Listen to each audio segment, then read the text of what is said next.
Hi, it's Heather, and because it is mid-March here at Spirits Freedom Farm, well, and everywhere else, we are going to start some seeds, and we're going to use soil blocks, which is something new this year.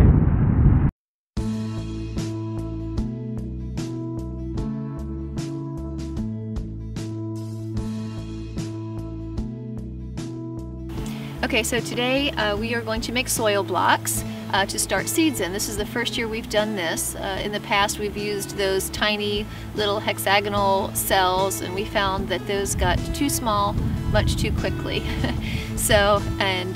We wanted to try some soil blocks this year, so that's what we're going to do. We have in here a mixture recommended by the manufacturer of the soil block maker, and it is a combination of compost, peat moss, cocoa coir, worm castings, vermiculite, a little bit of rock phosphate, green sand, and we can link to their website where you can find the recipe for that. All right, we want to mix up our soil, and then we added water and let it sit a while. And what you want is you want your soil to be wet enough that when you squeeze it, that you have a little bit of water, not too much, but a little bit of water squeezing through your fingers, and that'll make it so it'll pack up into the soil blocker just fine without being too soppy and without falling apart because it's too dry. It's pretty easy to make these soil blocks. This is the soil block maker. You fill this with dirt, press it in, and then whoop, squeeze it, and you have 4 little soil blocks. So I'll show you how. And you want this to be pretty moist when you do that, so it'll stay in the block maker pretty easily. So just kind of fill it up nice and tight, and then bring it over here and put it down, and there you go, 4 soil blocks. Now we're using this hemp fiber pad at the bottom of these trays to do a couple of things. One, because this tray is variegated at the bottom, that could cause the blocks to kind of settle unevenly, so that helps to even that out. And also this is going to help hold moisture but also distribute it as well, so that the soil blocks don't dry out and fall apart or get too wet and fall apart. So that's our goal. We'll see if that works.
Alright, so I'm planting a few seeds in each of these soil blocks. Now, in lieu of knowing how deep to plant seeds, so if you have a soil packet that doesn't tell you how deep to plant seeds, the size of your seeds is a good indication.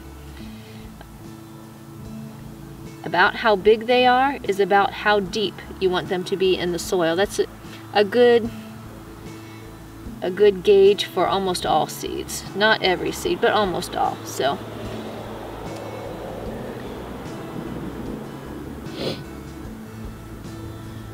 I'm just planting these soil blocks have little divots in them, or you can put the seeds in. Now I'm putting a few in each soil block, and then once they sprout, once they come up, I will trim off with scissors so I don't pull the sprout and loosen the soil or any of the roots of any of the others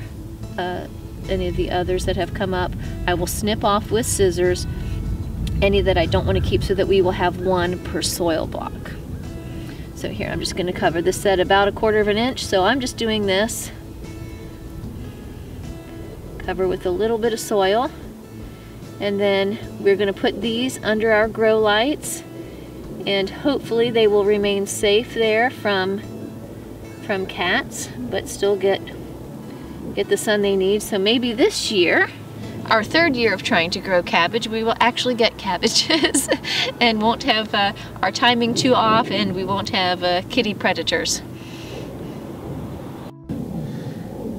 And it's hard to believe that we're planting seeds when we had flurries this morning, but that's how it works. You gotta plan ahead for the garden.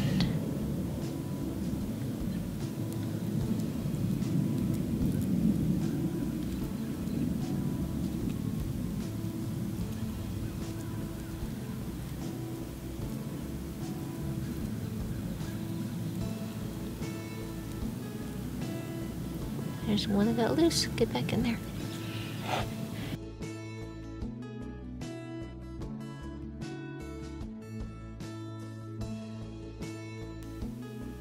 Please visit the blog post linked in the video description below for more information about this video and the supplies used.